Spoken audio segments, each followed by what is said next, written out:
எந்த ஒரு வணிகனுக்குமே ஒரு மாதம் முழுக்க 30 நாள் வேலை பார்த்தானா, ஒரு வேளை டெய்லி அவனுக்கு லாபம் கிடைச்சா, கடைசி 3 நாள் கிடைக்கிற லாபம் தான் அவன் குடும்பத்துக்கு. ஆக்சுவலா அவங்க சந்திக்கக்கூடிய சிக்கல்கள் என்ன? இதுல நுகர்பொருள் விநியோகஸ்தர்கள் சங்கமா நீங்க இருக்கிறதுனால கேட்கிறேன். அவர்களுடைய சிக்கல்கள் என்ன? நெருக்கடி என்ன? சட்ட பாதுகாப்பு அவங்களுக்கு இருக்கா இன்னைக்கு? தாத்தாவை கேளுங்க, உங்கள் பாட்டியை கேளுங்க. உங்கள் மளிகை கடைக்காரர் உங்களால் தூக்க முடியாத அளவு வெயிட் இருந்தால் உங்களை தூக்கிட்டு போக விட்டுருக்காரா? அம்மா நீங்கள் ஏமா வைங்க.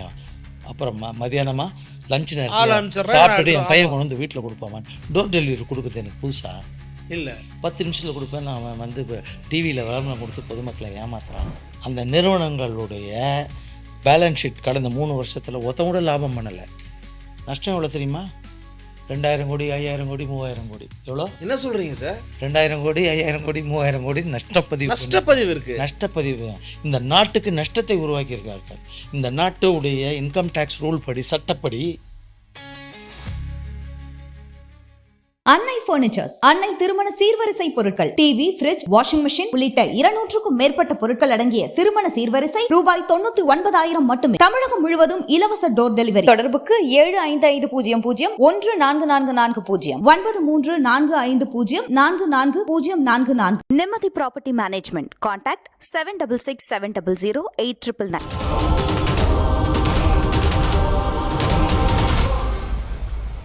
இதில் எனக்கு ஒரு சந்தேகம் இருக்குது. என்னென்னா, பொருள் வந்து விநியோகஸ்தர்கிட்ட இருந்து கடைகளுக்கு போகுது, கடைகள்கிட்ட வாடிக்கையாளர்கிட்ட போகுது. இல்லை, வாடிக்கையாளர் டிஸாட்டிஸ்ஃபை ஆகிறாங்க. ஃபார் எக்ஸாம்பிள் அதில் ஏதோ சில இஷ்யூஸ் இருக்குது, ஏதோ பிரச்சனை இருக்குன்னா சார், டிஸாட்டிஸ்ஃபேக்ஷனே இல்லைன்னு வச்சுக்கோங்க. வீட்டுக்கு போனால் ஏற்கனவே இருக்குது, ஏன்டா வாங்கிட்டு வந்தேன்னு சொன்னால் கூட கொண்டு வந்து எங்கள் கடைக்காரர்கிட்ட திருப்பி கொடுப்பாங்க. நீ ஏமா வாங்கின்னு போயிட்டு திருப்பி கொடுக்குற அப்படின்னு எங்கள் கடைக்காரங்க கேட்டதே கிடையாது. வாடிக்கையாளர் எதை விரும்புகிறாங்களோ அதை செஞ்சு கொடுத்துருவோம். ஆக்சுவலி அதில் ஏதாவது சிக்கல் இருந்தால், ஃபார் எக்ஸாம்பிள் ஒரு கம்பெனியோட பிஸ்கெட் இருக்குது, ஒரு கம்பெனியோட சாக்லேட் இருக்குன்னு வச்சுக்கோங்களேன். இப்போ அண்மை காலமாக சில வீடியோக்கெல்லாம் நம்ம பார்க்குறோம்.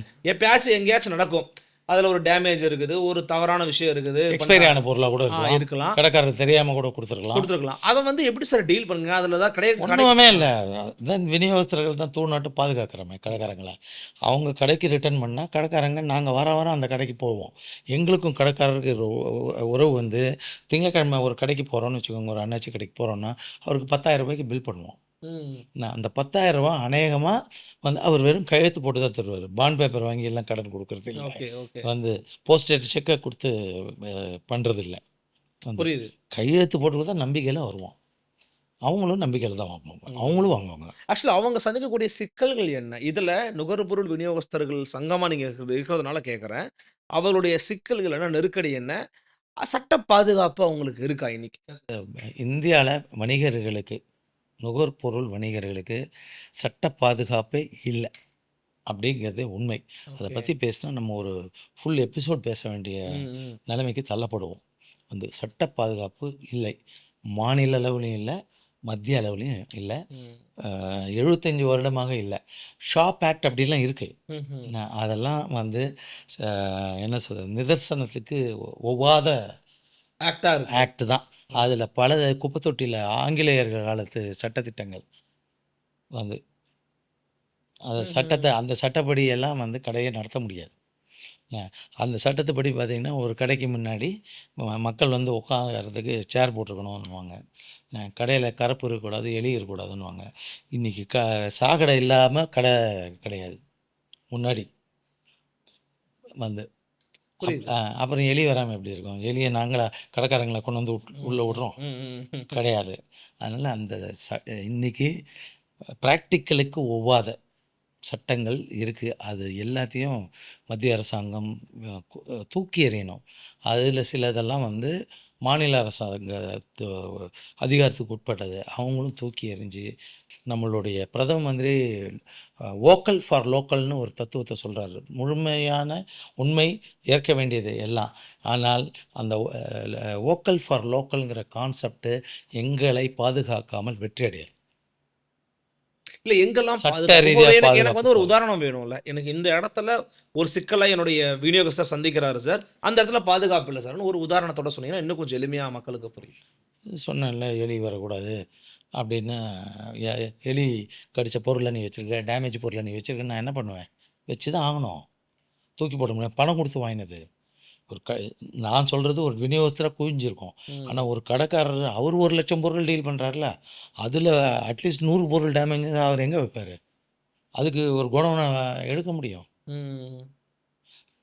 சார் அதாவது எங்களுக்கு வந்து அளவுக்கு அதிகமான லாபங்களை எந்த நிறுவனமும் வழங்க முடியாது. வழங்கினால் விலைவாசி உயர்ந்து விடும். ம்ஹ்ம்.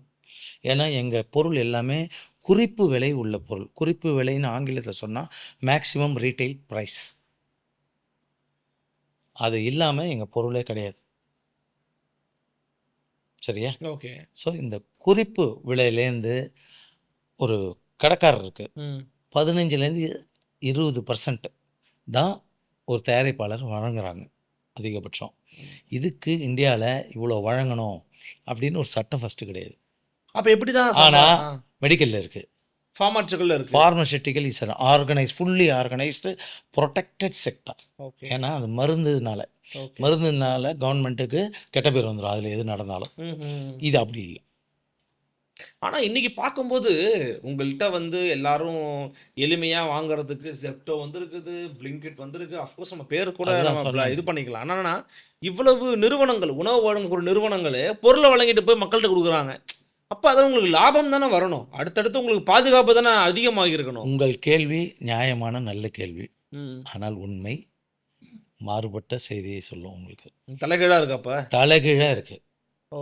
என்ன இந்திய வணிகர்களை அதனால தான் வந்து அழுத்தமாக சொன்னேன். மோடி அவர்களுடைய வோக்கல் ஃபார் லோக்கல் ஃபெயிலியர் ஆகும் அங்கிறதுக்கு முக்கிய காரணம் Zepto, Blinkit, Swiggy, Zomato, ம்ஹ்ம். அமேசான், ஃப்ளிப்கார்ட், இன்னும் பல காமர்ஸ் என்று இப்போ சொல்லி வர நிறுவனங்களை அந்நிய முதலீடோடு ம். டெஸ்ட்டு மார்க்கெட்டிங் கூட பண்ணாமல் அனுமதித்து விட்ட காரணத்தினால் இந்திய சிறு குறு வணிகர்களுடைய வாழ்வாதாரம் மிகப்பெரிய கேள்விக்குறியாக உள்ளது. லாபங்கள் பறிபோய்விட்டது. உங்களை தான் சார் பொருள் வாங்க போறாங்க. எங்க வேற கிட்ட என்ன சார் வாங்குறாங்க? எங்ககிட்ட வாங்காமல் இந்தியாவில் சட்டம் ஒழுங்காக இல்லாததுனால தயாரிப்பாளர்கிட்ட நேரம் வாங்குறாங்களாம். ஓகே. அவனுக்கு அந்நிய முதலீடு இருக்கு. அவனும் உழைச்சான். சார் இப்போ இந்த Zeptoவுடைய ஓனர்லாம் பரம்பரை பழக்கம் கிடையாது. ஒரு காலேஜ்லேருந்து MBA படிச்சுட்டு வந்தவன். என்ன இந்த ஆப்பு கண்டுபிடிச்சி ஒரு திட்டத்தை போட்டான். என்ன அந்த திட்டத்தை போட்டு வெளிநாட்டில் அந்நிய முதலீடு கொண்டு வந்து அந்த அந்நிய முதலீடு அவங்ககிட்ட முதல்ல ஒரு 50 கோடி வருது. அந்த 50 கோடியை வச்சு உதாரணத்துக்கு ஒரு பிஸ்கட் கம்பெனி. அந்த பிஸ்கட் கம்பெனியில் போய் உன் பொருள் வந்து 100 ரூபா எம்ஆர்பி போட்டிருக்கேன். உன் டிஸ்ட்ரிபியூட்டருக்கு அதை 85 ரூபாய்க்கு விற்கிற, இல்லை 80 ரூபாய்க்கு விற்கிற. அதுக்கப்புறம் விளம்பர செலவு இருக்குது. அதுக்கப்புறம் நீ சேல்ஸ்மேன் போட்டிருக்க. அதுக்கு தனியா செலவு ஆமாம், பண்ணணும். இந்தியா முழுக்க 1,10,00,000 பட்டதாரி படிப்பு படித்த நிறுவன பிரதிநிதிகள், தயாரிப்பு நிறுவன பிரதிநிதிகளுடைய குடும்பமும் இதில் அடங்கும். ஓகே. அவங்க குடும்பமும் இதை நம்பி தான். சார் பட்டதாரிக்கு என்ன வேலை கிடைக்கும்? சேல்ஸ்மேன் வேலை கிடைக்குது. சேல்ஸ்மேன் வேலை ஈஸியாக கிடைக்கும். ஃபார்வர்ட் கம்யூனிட்டி வேற எங்கே போவாங்க? சேல்ஸ்மேன் வேலை தான் போவாங்க. சரி, இன்னைக்கு வந்து டிகிரி முடிச்சவங்களே வந்து ஸ்விக்கி, ஜொமேட்டோ அப்படின்னு ஓடிட்டு இருக்காங்க சார். காரணம் வந்து நான் சொன்னேன் இல்லையா, 100 ரூபா பொருளை அவன் வந்து கம்மி பண்ணி வாங்குறது. நீங்களும் வாங்க வேண்டியதானேன்னு சொல்லி ஒரு அனுபவம் இல்லாமல் பலர் பார்க்குறவங்க கூட நினைக்கிறேன். கேட்பாங்க. அதான் நான் நினைப்பாங்க. கேட்கணும்னு வந்தேன். அப்படி கேட்கறவங்களுக்கு என்ன பதில்? அதெல்லாம் அந்த மாதிரி அந்த வாட் வில் பி நிறுவனங்கள் த சொல்யூஷன்? நிறுவனங்கள் பாரபட்சம் பார்த்து வந்து அவன் இன்னைக்கு என்ன நடக்குதோ அதை பாருடா அப்படிங்கிற நோக்கத்தோட போராட வழிய இந்த நிலைமை நீடித்தால் அமெரிக்காவிலையும் சிறு குறு வணிகர்கள் இருந்தார்கள். இன்னைக்கு இன்னைக்கு கிடையாது. ஏன்னால் வால்மார்ட் என்ற நிறுவனம் வந்தபோது அவங்க முதல்ல வந்து நஷ்டப்படுத்தி வெளியே அனுப்பினது சிறு குறு வணிகர்களை தான். என்ன சார் சொல்றீங்க? இந்த மாதிரி கம்மி விலையில் விற்றதுனால வந்து எந்த சிறு குறு வணிகர்களும் விற்க முடியாது. வாடிக்கையாளர்களுக்கு வந்து எவ்வளோதான் பாசம் இருந்தாலும் அந்த அண்ணாச்சி கடை மீதும், பாய் கடை மீதும், செட்டியார் கடை மீதும், ஐயர் கடை மீது, வெண்ணெய் விற்கிற ஐயர் கடை மீதையும் பாசம் இருந்தால் கூட வந்து 100 ரூபா பொருள் எனக்கு 50 ரூபாய்க்கு கிடைக்குது, 60 ரூபாய்க்கு கிடைக்குது. நான் ஏனாச்சும் உங்கள்ட்ட ஒன்று வாங்கணும். வாங்கினா ஒன்று ஃப்ரீ கிடைக்குது அப்படின்னா அங்கே தான் அவங்களுடைய பர்ஸு போகும். ஸோ நுகர்வோர் அங்க போறாங்க. ஆரம்ப கட்டத்தில் வந்து நம்மளுடைய கடைக்காரங்க நம்மளை ஏமாத்த தான் நினச்சாங்க. ஒவ்வொரு பொருளும் இதே மாதிரி விற்க தொடங்கி ஒவ்வொரு பொருளும் விலை கம்மியாக வருதுன்னொன்னே அவங்க புரிஞ்சுக்கிட்டாங்க. வந்து இவங்களுக்கு ஒண்டி ஏதோ சலுகை விலையில் கிடைக்குது, நம்ம என்ன பண்ணுறது, நம்ம குடும்பத்துக்கு ஒரு ரூ. 300 சலுகை கிடைக்குது, அதனால் இங்கே வாங்குவோன்ட்டு ஒரு கேவலமான கதையை நான் பதிவு செய்ய விரும்புகிறேன். உண்மை கதையே வந்து கடை பேரெல்லாம் என்னால் பதிவு செய்ய முடியாது வந்து, ஆனால் உண்மையான ப்ளீஸ். கதை. இது ஒரு நல்ல மளிகை கடைக்காரர். அவர் வந்து அவங்க மனைவி வெறும் குடும்பத்தை பார்த்துக்கிறவங்க. அதனால் மாதம் மாதம் இவ்வளோ ரூபா குடும்பத்துக்கு கொடுத்துடுவாரு. அவங்க எந்த தொந்தரவும் கொடுக்காம குடும்பத்தை பார்த்துப்பாங்க. அவங்க இந்த கடந்த 3 வருஷத்தில் இந்த ஸ்விக்கி, ஜொமேட்டோலாம் வந்ததுனால வந்து கடையிலையும் கொஞ்சம் வியாபாரம் கம்மியாகுது. அவங்களுக்கு தெரியல. ஆனால் புருஷன் ஏதோ சோகமாக இந்த அளவுக்கு அவருக்கு எனர்ஜி இல்லை, தழுப்பு இல்லை அப்படிங்கிறது அவங்களுக்கு தெரியுது. சரி. தெரியுது. இருந்தாலும் அவங்க என்ன பண்ணுவாங்க, வந்து எல்லாம் புருஷன் கடையில் வாங்கினா அவர் என்ன பண்ணுறாரு, பணம் கொடுத்துட்டாரு குடும்பம் நடத்த. கடையிலேருந்து ஒரு ரூ. 5000 மளிகை பொருள் அந்த அம்மா வாங்கினா அந்த குடும்பத்துக்கு கொடுத்த பணத்துலேருந்து ரூ. 5000 இவருக்கு செட்டில் பண்ணணும். அவ்வளோ நல்லா நடத்துகிறாரு ஓகே. சார், அவ்வளோ நல்லா நடத்துகிறாரு புரியுது சார். வணிகர்கள் பலர் படிக்காத மேதைகள். உண்மை சார். நான் வந்து மகிழ்ச்சியோடு பதிவு செய்ய உண்மை. விரும்புகிறேன். அவங்க செட்டில் ஆகணும். இப்போ அந்த அம்மா வந்து அவங்களுக்கு கை கடிக்க தொடங்கிச்சு. அவங்க என்ன பண்ண ஆரம்பித்தாங்க, சார் நீங்கள் கொடுக்குறது பத்தாது மாமா, கூடுதலாக கொடுங்க. வியாபாரமே கம்மியாகிடுச்சு, கூட வேறு கிடச்சிக்க சும்மா இரு அப்படின்ட்டு அவர் போயிடுவார். இவங்க குடும்பத்தை நடத்தி ஆகணும். அக்கம் பக்கத்தில் இருக்கிறவங்கெல்லாம் ஜெப்டோவில் வாங்குறேன் கம்மியாக வருது, பிளிங்கிட்டில் வாங்குறேன் கம்மியாக கிடைக்குது, இதில் வாங்குறேன் கம்மியாக கிடைக்குதுன்னு அவங்க வேறு எப்போ பாரு சொல்லிக்கிட்டே இருக்காங்க. என் கடைக்கு நீங்கள் ஏன் போகலன்னு அவங்க கேட்குறாங்கல்ல. போகலன்னா இதான் காரணம். அவங்க கொள்ள விலையில் விற்க கெட்ட பேர் யாருக்கு?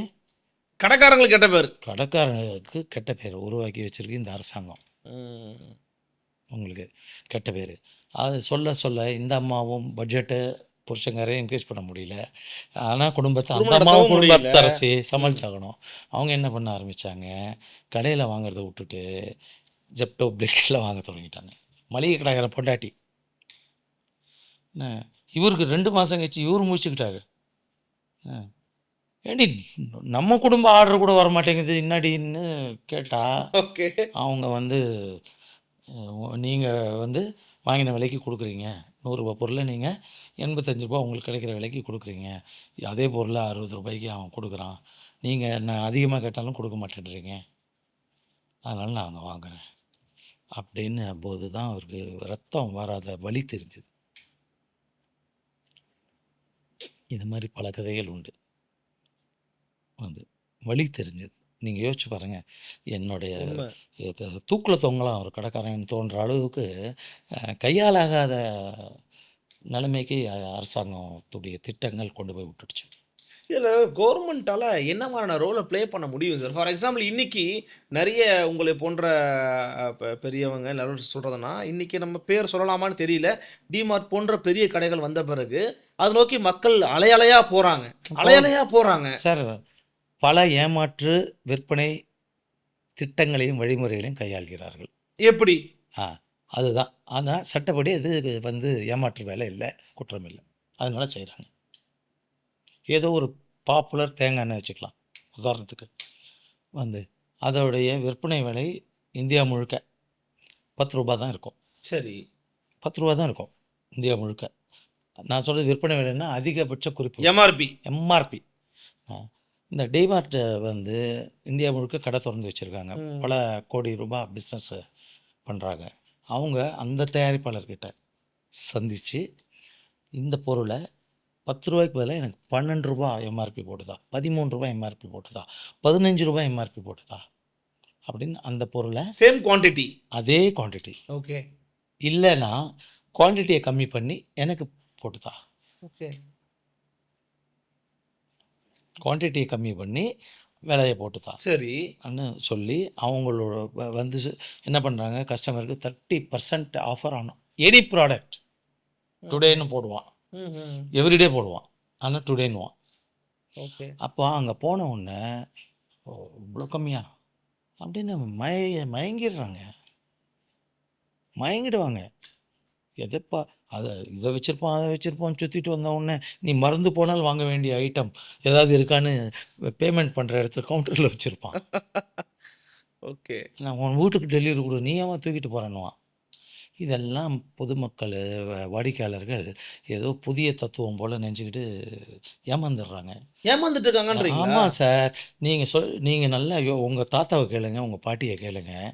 உங்கள் மளிகை கடைக்காரர் உங்களால் தூக்க முடியாத அளவு வெயிட் இருந்தால் உங்களை தூக்கிட்டு போக விட்டுருக்காரா? அம்மா நீங்கள் ஏமா வைங்க. அப்புறம் மதியானமா லஞ்ச் ஆள் நேரத்தில் அனுப்பிச்சிடுறேன். சாப்பிட்டுட்டு என் ஆமா. பையன் கொண்டு வந்து வீட்டில் கொடுப்பாமான்னு டோர் டெலிவரி கொடுக்குறது எனக்கு புதுசா? இல்ல. 10 நிமிஷத்தில் கொடுப்பேன். நான் அவன் வந்து இப்போ டிவியில் விளம்பரம் கொடுத்து பொதுமக்களை ஏமாத்துறான். என்ன அவன் 10 நிமிஷத்தில் கொடுப்பான், நான் 2 நிமிஷத்தில் கொடுக்குறேன். நான் திருமணையில் இருக்கேன் சார். இன்றைக்கும் சமுதாயத்தை என்ன நல்லபடியாக கையாளுறது நான் தான். ம். ஏன்னா இன்றைக்கி பல குடும்பத்தில் அவர்களுடைய குழந்தைகள் வெளிநாட்டில் வசிக்கிறார்கள். பெற்றோர்களுக்கு வெளிநாட்டிலையும் வசிக்க முடியல. இங்கே இருக்கிற கோயில் குளம்லாம் வேணும், அவ்வளோ நடந்து போக முடியாது, எல்லா கஷ்டங்களும் இருக்குது. அதனால் வீட்டில் இருக்காங்க. என்ன வாட்ஸ்அப் மூலமாக ஆர்டர் அனுப்புவாங்க கடைக்காரருக்கு.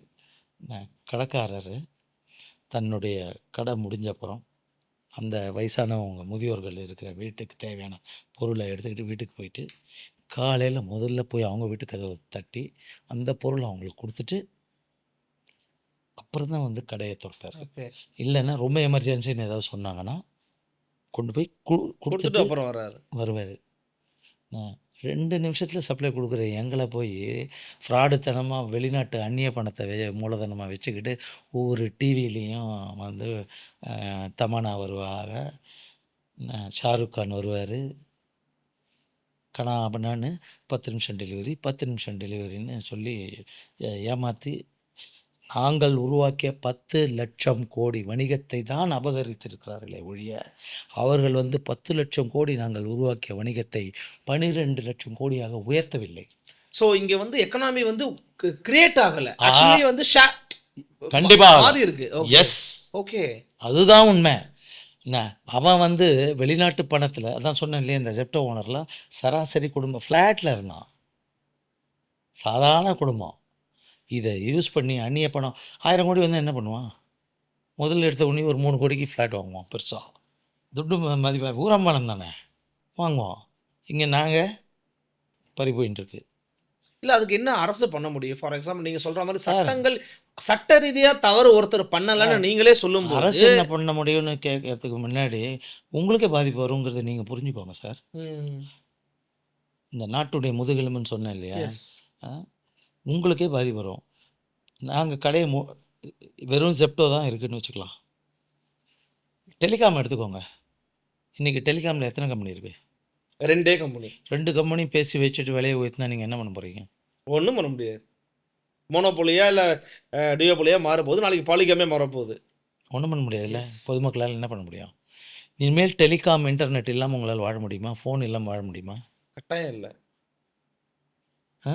அப்போது சிறு குறு மளிகை கடைகளும் பெட்டி கடைகளும் நஷ்டத்தில் எவ்வளோ நாள் சார் நடத்துவேன்னா? தண்டல் வட்டி வாங்கி எவ்வளோ நாள் நடத்துவேன்? என் பொண்டாட்டி தாலியை வச்சு நான் எவ்வளோ நாள் தங்கத்தை அடமானம் வச்சு நடத்துவேன்? அந்த ட்ராமா ஒரு நாள் நின்றுடும். நாங்கள் இழுத்து மூடினால் அன்னைக்கு இந்த ஜெப்டோவும் பிளிங்கிட் ஸ்விக்கி இவங்கெல்லாம் வந்து இன்றைக்கி கொடுக்குற சலுகையை நிப்பாட்டுவாங்க. அதை நிப்பாட்டுறதுக்கு தான் என்ன ஒழிக்கிறதுக்கு தான் அவன் வேலை பார்த்துட்ருக்கான். இப்போது அந்த நிறுவனங்களுடைய பேலன்ஸ் ஷீட் கடந்த 3 வருஷத்தில் ஒருத்தன் கூட லாபம் பண்ணலை. நஷ்டம் எவ்வளோ தெரியுமா? 2000 கோடி 5000 கோடி 3000 கோடி. எவ்வளோ? என்ன சொல்றீங்க சார்? 2000 கோடி 5000 கோடி 3000 கோடி நஷ்டப்பதிவு இருக்கு. நஷ்டப்பதிவு இந்த நாட்டுக்கு நஷ்டத்தை உருவாக்கியிருக்கார்கள். இந்த நாட்டுடைய இன்கம் டேக்ஸ் ரூல் படி சட்டப்படி நஷ்டம் கணக்கு நீ காட்டினேன்னா வருமான வரி கட்ட தேவையில்லை. லாபம் சம்பாதிச்சது தான் வருமான வரி. இவன் என்ன அழிக்கிறதுக்கு தெரிஞ்சே வேணும்ட்டு நஷ்டப்படுத்துகிறான். உன் உள்நாட்டு வணிகர்களை அழிக்கிறான். ஓகே. ஆனால் இந்திய முகமூடியை போட்டுக்கிட்டு வரான். செப்டோ இந்தியன், ஆனால் அவனுடைய பணம் சைனா பணம், யூகே பணம், ஜெர்மனி பணம், யுஎஸ்ஏ பணம் முதலீடு. அவங்களுக்கு தெரியாது இவன் அழிக்க பயன்படுத்துகிறான்னு. கொடுக்குறவனுக்கு தெரியாது, ஒரு நாள் தெரிஞ்சிடும். அந்த இப்போது இந்த மாதிரியான சூழலில் வந்து எப்படி வந்து வணிகனால் வாடிக்கையாளர்லேருந்து வாழ முடியும், நான் கடையை நடத்த முடியும்? நாங்கள் மூடிட்டோன்னா அவன் என்ன பண்ணுவான்? அவனுக்கு பயங்கர டிமாண்ட் ஆகிடும். இந்தியாவில் இருக்கிற 140 கோடி மக்களுக்கு அவன் சப்ளை கொடுக்க முடியுமா? இது என்ன டெலிகாமா? ரீசார்ஜில் பண்ணிக்கோன்னு பொருள் சார். ம். வந்து இன்டர்நெட்டில் சாப்பிட முடியுமா? நீ கொடுத்துட்ட 10 ரூபாய்க்கு பிஸ்கெட் வாங்கிட்டு இந்த சாப்பிட்டுக்கொண்டு இன்டர்நெட்டில் அனுப்ப முடியுமா? முடியாது. கிடையாது not only these things sir. நீங்க வந்து Amazon, Flipkart எல்லாமே தான் அத பண்றாங்க. சார். அதான் தான் நான் தான் யாரையுமே விடலையே ஆ. சார். இந்திய இன்னொரு 15லிருந்து 20 வருடங்களுக்கு சிறு குறு வணிகத்தில், சில்லறை வணிகத்தில் எக்காரணத்தை கொண்டு மணிய முதலீடோ கார்ப்பரேட் நிறுவனங்களையோ அனுமதிக்கக்கூடாது. நான் சொல்கிறத நல்லா புரிஞ்சுக்கோங்க. ஓகே. இந்திய கார்ப்பரேட் நிறுவனங்கள் தொடர் சங்கிலி கடைகளை தொடங்குவது கூட அனுமதிக்கக்கூடாது. ஓகே. ஏனால் இதுதான் வாழ்வாதாரம். Correct sir. பட் இதனால பொருளாதாரம் நீங்க சொல்ற மாரி அப்படி ஸ்டாப் இல்ல, பண்ணா நான் இதுல உயருமா உங்களுக்கு குறையுமா? உங்களுக்கு கொடுத்த அபாய எச்சரிக்கையை நான் இன்னும் முடிக்கல. ஓகே. இது நஷ்டப்பதிவு பண்ணி கவர்மெண்ட்டுக்கு இன்கம் டேக்ஸ் போச்சா? ம். இப்போ ஜிஎஸ்டின்னு ஒரு சட்டம் வந்திருக்குல்ல. ஆமா. ஜிஎஸ்டின்னா என்ன? 80 ரூபாய்க்கு வாங்கி 81 ரூபாய்க்கு விற்றன்னா அந்த ரூபாய்க்கு நீ என்ன டேக்ஸ் கலெக்ட் பண்ணியோ மாதம் கவர்மெண்ட்டுக்கு கட்டணும். கட்டணும். Yes. யார் வியாபாரி கட்டணும், ஆமா. விற்கிறவன் கட்டணும். என்ன அது மாதிரி விற்றவனும் கட்டுவான். அவன் 70 ரூபாய்க்கு வாங்கி 75 ரூபாய்க்கு விற்பான், இல்லை 71 ரூபாய்க்கு அவன் கட்டணும். அவன் கட்டுறாங்க தனியா. அவன் கட்டணும். இப்படி கட்டி தான் இன்றைக்கி 2 லட்சம் கோடி ரூபாய் மாதம் GST இந்தியாவுக்கு வருது. பெரிய வருமானம். இதை உருவாக்கி கொடுத்தது சிறு குறு வணிக சமுதாயம் தான். செப்டோவோ சுகியோ கார்ப்பரேட் கம்பெனிகளோ அல்ல. அவங்க அல்ல. ஏனால் 80 ரூபாய்க்கு இப்போ நான் சொல்கிறேன், எனக்கு 80 ரூபாய்க்கு தர நிறுவனங்கள் இருக்கு இல்லையா? ம். அந்த அதாவது 100 ரூபாய் பொருளை 80 ரூபாய்க்கு Yes. கொடுக்குறான். அவன் ஒரு வேளை நியாயமாக உனக்கு 80 ரூபாய்க்கு தான்ப்பா கொடுக்க முடியும், என் வியாபாரம் கெட்டு போயிடும். சிறு குறு வணிகர்களுக்கு 80 ரூபாய்க்கு கொடுக்குறேன், அதனால் உனக்கு நான் 80 ரூபாய் தான் கொடுக்க முடியும்னு சொல்லி, இல்லைன்னா என்னால் கொடுக்க முடியாது, பரவாயில்ல, உன் வியாபாரத்தை நான் இழந்தாலும் பரவாயில்ல அப்படின்னு புத்திசாலியாக ஒரு வேளை முடிவு எடுத்தானா. கொஞ்சம் பேர் தான் எடுக்கிறாங்க. ஒரு வேளை எடுத்தான்னா இவன் என்ன சொல்ல, பரவாயில்ல 80 ரூபாய்க்கு கொடுன்றான். கை காசை போட்டு 30 ரூபாய் கம்மி பண்ணி 50 ரூபாய்க்கு விற்கிறான். ஓகே. ஜிஎஸ்டி சட்டம் என்ன சொல்லுது? நீ வாங்கிய விலைக்கு ஒரு டேக்ஸ் கட்டியிருப்ப, நீ விற்கிற விலைக்கு ஒரு டேக்ஸு. நான் 80 ரூபாய்க்கு வாங்கின போது ஒரு டேக்ஸ் கட்டியிருக்கேன். எவ்வளோ? 10% எவ்வளோ கட்டியிருப்பேன்? 8 ரூபாய். 8 ரூபாய் கட்டியிருப்பேன். 50 ரூபாய்க்கு விற்கிறேன். 50 ரூபாய்க்கு 10% எவ்வளோ கலெக்ட் 5 பண்ணுவேன்? ரூபாய். 5 ரூபா. அப்போ கவர்மெண்ட்டுக்கு நான் எப்படி 8 ரூபாய் கொடுப்பேன்? 13 ரூபாய் கொடுக்குறீங்க. கழிச்சு எப்படி 13 ரூபாய் கொடுப்பேன்? 8 ரூபாய் கட்டியிருக்கேன், 5 ரூபாய் வாங்கியிருக்கேன், 3 ரூபாய். 3 ரூபாய். 3 ரூபாய் கவர்மெண்ட் எனக்கு எஸ். கொடுக்கணும், எஸ். நான் கொடுக்க வேண்டாம். கரெக்ட். செப்டோ கொடுக்க வேண்டாம், செப்டோக்கு தான் அரசாங்கம் கொடுக்கணும். ஓகே. புரியுதா? டேக்ஸ் கிரெடிட் இவங்ககிட்ட இருக்கு. ஓகே. அரசாங்கத்துக்கு ஜிஎஸ்டி வருமானமும் இல்லை, அவங்க மூலமாக வருமான வரி வருமானமும் இல்லை. ஆக்சுவலி இப்போ ஜிஎஸ்டி ஆனால் நான் உட்காந்துக்கிட்டு, நீ போன வருஷம் 5 கோடி ரூபாய் பிஸ்னஸ் காமிச்சிருக்க, இந்த வருஷம் உனக்கு 3 கோடி தான் ஆயிருக்கு, உன் கணக்கெல்லாம் ஆடிட் பண்ணணுன்னு இன்கம் டேக்ஸ் ஆஃபீஸர் சோதனை போடுறோம். இப்போது நான் இழுத்து மூடின்னு வந்தேன்னா விலைவாசி உயருமா உயராதா? இன்றைக்கி டோர் டெலிவரி கொடுக்குற அதே செப்டோ உனக்கு பொருள் வேணால் வந்து வாங்குன்னு சொல்லுவானா சொல்ல மாட்டானா? அந்த சூழல் நோக்கி சொல்லுங்க சார், நகருவோன்றீங்க. சொல்லுவானா சொல்ல மாட்டானா? அந்த சூழல் நோக்கி நகருவோம் அப்போ. இதே தான் அமெரிக்காவில் வால்மார்ட் செஞ்சான். Okay. எல்லா கடையும் மூடின்னு போயிட்டான். இப்போ அங்கே என்ன ஆகி போச்சுன்னா, மக்கள் வந்து தன் வீட்டில் வேலைக்கு போகிறதுக்கு ஒரு கார் வச்சுருக்காங்க, வார கடைசியில் வால்மார்ட்டில் போய் வாங்கிட்டு வர்றதுக்கு ஒரு ட்ரக்கு வச்சுருக்காங்க. வாரம் தான் வாங்க முடியும். டெய்லி போய் வாங்கிக்கக்கூடிய தன்மை அங்கே இல்லை. தெருமுனை கடைகள், பசாருடைய கடைகள் எல்லாம் அமெரிக்காவில் அழிந்து விட்டது. வாழ்வாதாரத்தை இழந்தார்கள். நாடு வந்து பெருசாக முன்னேறினதுனால அந்த நாடு வளமான நாடாக இருந்த காலத்தினால அவங்களுக்கு வந்து பெரிய பொருளாதார இருப்பு இருந்த காரணத்தினால வேலை இல்லாதவர்களுக்கு வாழ்வாதார தொகை வழங்குகிறார். ஓகே. இந்தியாவில் வழங்குறதுக்கு யோகிதை இருக்கா? இத்தனை கோடி பேர் சரி சொல்லியிருக்கீங்களே சார், எப்படி அதுதான் சார் சார் கொடுக்க இந்தியாவில் முடியும்? வாழ்வாதாரத்துக்கு இல்லைன்னா உனக்கு கொடுக்கறதுக்கு யோகிதை இருக்கா? எனக்கு முடியாது. மாதம் 10,000 இருந்தால் தான் நான் பிச்சை எடுக்காமல் கூரை சோறு வாழ முடியும். கொடுக்கறதுக்கு யோகிதை இருக்கா? இல்ல, எந்த அரசாங்கத்துக்கு அது இருக்கா? முடியாது, மாநில அரசாங்கத்துக்கு இருக்கா? மத்திய அரசாங்கத்துக்கு இருக்கா? முடியாது. மிஞ்சி போனால் 2,000 ரூபாய் கொடுக்கலாம். மோடியால் 6,000 ரூபாய் கொடுக்க முடியும். அதுவும் எல்லாருக்கும் கொடுக்க முடியாது சார். 4,000 ரூபாய் வந்து தண்டல் கிட்ட தான் வாங்கணும். ஓகே. நான் அழிந்த அப்புறம் உனக்கு ஏது வாழ்வு? இந்த நாட்டுக்கு அப்போது மோடி போட்ட அனைத்து கணக்குகளையும் முன்னேற்றம் வருது. உண்மை உண்மை 100க்கு 100 உண்மை. பல திட்டங்கள் சூப்பரான திட்டம்தான், ம். இல்லைன்னே சொல்லலை. 10 அடி அவர் உயர்ந்தால் எங்களுக்கு மட்டும் பாதுகாப்பான உண்மையான வளர்ச்சி வர வேண்டும் என்ற திட்டத்தை செய்திருந்தால் 10 அடி வளர்ந்ததுக்கு பதிலாக 14 அடி வளர்ந்துருப்பாங்க. ம். இப்போ நான் நஷ்டப்படுறதெல்லாம் 3 வருஷம் கழிச்சு தானே தெரியும். ம். ஆனால் நான் ஸ்டாப்பாக 3 வருஷமாக போராடிக்கிட்டு இருக்கோம். நான் தான் தலைமை போராளியாக நாடு முழுக்க இந்த போராட்டத்தை எடுத்து பல பேர் ஒருங்கிணைக்கிறீங்க. பல பேர் என்னுடைய வியாபாரிகள் வலிமையான, என்னை விட எண்ணிக்கையில் வலிமையான வியாபாரி சங்கங்கள்லாம் இருக்காங்க. ம். நாடு முழுக்க இருக்காங்க. தமிழ்நாடு தான் அது பெஸ்ட். அதில் அதுலேயும் தமிழ்நாடு தான் பெஸ்ட்டு. ஓ. நல்ல சங்கங்கள் இருக்காங்க, நல்ல தலைவர்கள் இருக்காங்க. இவங்கெல்லாமும் வந்து இந்த இன்னும் அவங்கெல்லாம் இன்னும் இந்த போராட்டத்துடைய முக்கியத்துவத்தை தெரிஞ்சுக்கல. வந்து ஏன்னா எம்பிஏ படிச்சுட்டு வணிக சங்க தலைவர் ஆவார்ல. ம். நான்லாம் ஒரு படித்து களத்துல இருந்து கிரவுண்ட்ல இருந்து வந்திருக்கீங்க. அனுபவத்தினால என் ஆள் சாவறதுனால வந்து அவன் சாவ போகிறான்னு தெரிஞ்சதுனால கற்றுக்கிட்டேன். ஓகே. உங்களுக்கு இப்போ இந்த மாதிரியான ஒரு சூழலில் வந்து பல போராட்டங்களில் முன்னெடுத்து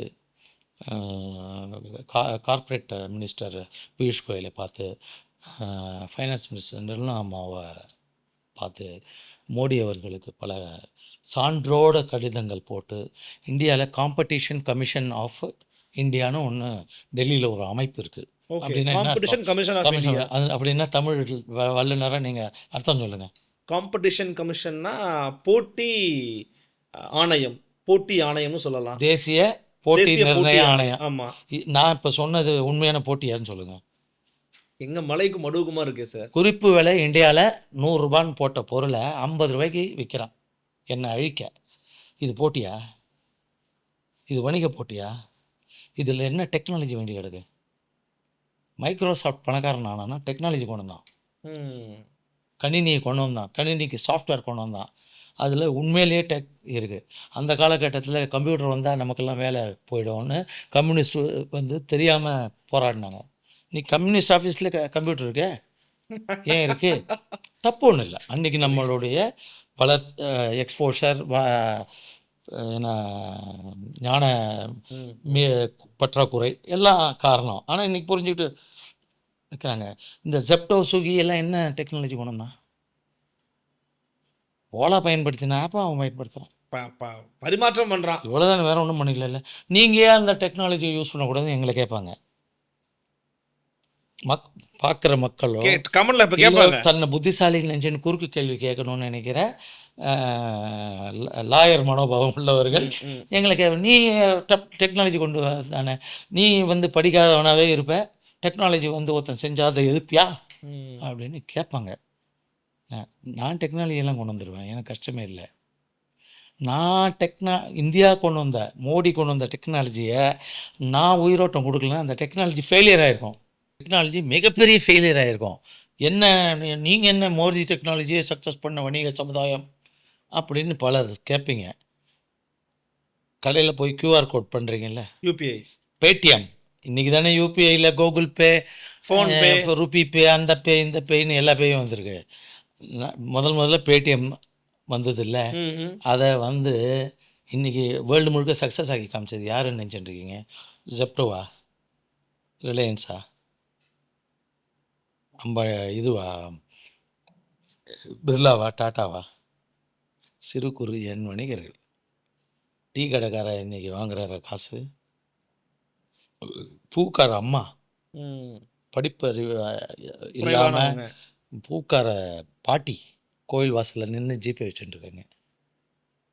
அந்த டெக்னாலஜி இன்றைக்கி இவ்வளோ பெரிய சக்ஸஸ் ஆகிருக்குன்னா மத்திய அரசாங்கம் நன்றி சொல்ல வேண்டிய முதல் சமுதாயம் சிறு குறு வணிக இந்திய சமுதாயம்.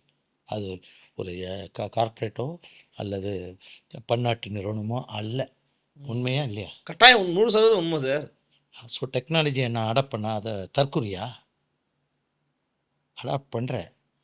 ஒரு டெக்னாலஜிங்கிறது எப்போ பெரிய டெக்னாலஜின்னு அக்செப்ட் ஆகுது?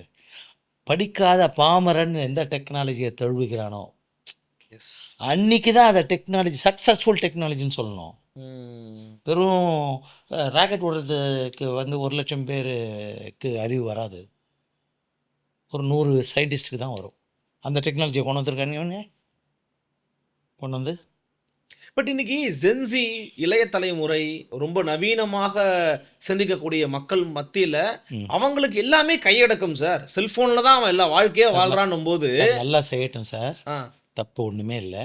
என்ன நம்மளை வந்து முன்னேற்றத்தை நோக்கி தான் போகணும். நானும் தயார். அதனால் எனக்கு அந்த டெக்னாலஜியை யூஸ் பண்ணுறதுல கஷ்டம் இல்லை. ஆனால் தயாரிப்பாளர் ம். 80 ரூபா பொருள் அவனுக்கு 50 ரூபாய்க்கு விற்கிறானே, எனக்கு விற்க மாட்டான். எனக்கு 80 ரூபாய்க்கு தான் கொடுக்குறான். எஸ். ஸோ இங்க தேவை நான் 30 ரூபாய் எப்படி நஷ்டப்படுவேன்? கரெக்ட் கரெக்ட் இப்போ அவன் என்ன நஷ்டப்படுத்திட்டு இருக்கான், நான் எப்படி நஷ்டப்படுவேன்? நான் நஷ்டப்பட்டது சார் எங்களில் இன்னைக்கு 70% வணிகர்களுக்கு, லோக்கல் ஃபார் வோக்கல் வணிகர்களுக்கு இதை மூட தெரியும். அடுத்து என்ன பண்ணுறதுன்னு தெரியாது. எஸ். நான் வீட்டில் போய் கடையை மூடிட்டு வீட்டில் உட்காந்தா பொண்டாட்டியோடையும் மாமியாரோடையும் சண்டை வரும். என் குழந்தைகள் மேலே எனக்கே வெறுப்பு வரும். ஏன்னா சம்பாதிச்சு கொடுக்க வக்கில்லாத ஆளாக நான் இருக்கேன்னு தான் அவங்க பார்ப்பாங்க. சின்ன குழந்தைங்களுக்கு புரியுமா? அப்பா ஏன் சம்பாதிக்கல, கடையை அடைச்சிட்டாருன்னா, கடையை அடித்த சோகத்தில் குடிச்சிட்டு வருவான். இன்றைக்கி தான் இருக்க எல்லா இடத்துலையும் குடிக்க வழி. அந்த நீங்கள் சொல்லுங்கள், சமுதாயத்தையே பாதிக்கக்கூடிய எஸ். மிகப்பெரிய அப்ப என்னன்னா இப்போ அரசாங்கம் நினைச்சா ஒரு சட்டங்கள் சார் மூலமாக ஸ்டாலின் அவர்களும் உதயநிதி அவர்களும் நினைத்தால் தமிழ்நாட்டு வணிகர்களுக்கு மட்டும் ஒரே நிமிடத்தில் விமோச்சனம் தர முடியும். ஓ ஒரு நிமிஷத்தில் தமிழ்நாட்டில் இனிமேல் ஜெப்டோ, ஸ்விக்கி போன்ற நிறுவனங்கள் ஆப்ரேட் பண்ணுறதுக்கு அனுமதி இல்லை. எங்களுடைய உள்நாட்டு வணிகர்கள் தான் எங்களுக்கு முக்கியம். இந்த அரசாங்கம் முடிவு பண்ணிடுச்சுன்னா தமிழ்நாட்டு வணிகர்கள் பொழைச்சிடுவாங்க. சாத்தியமா? நான் சொல்கிறதெல்லாம் அவங்க சக்திக்கு உட்பட்ட சட்டம். ம்ஹும். ஓ மாநில அரசாங்கத்துக்கு உரிமை இருக்கு பின்ன சட்டம் ஏற்ற முடியும் எஸ் அதுக்குள்ள. S okay. சார், இதுக்கும் சொல்கிறேன். ம். ஜெயலலிதா அம்மாவோட போராட்டம் பண்ணின போது வணிகர் சங்கம் கொஞ்சம் வலிமையாயிட்டோம். நான் போராட்டம் பண்ணபோது அங்கங்கே கூட்டமைப்பாக வச்சு தான் ஓகே ஓகே. பண்ணோம் 94ல். பட்டு வால்மார்ட்னு ஒன்று இங்கே 5,00,000 சதுர அடியில் திறந்தான். அப்போ ஜெயலலிதா அம்மாவுடைய ஆட்சி இருந்தது அன்றைக்கி வந்து.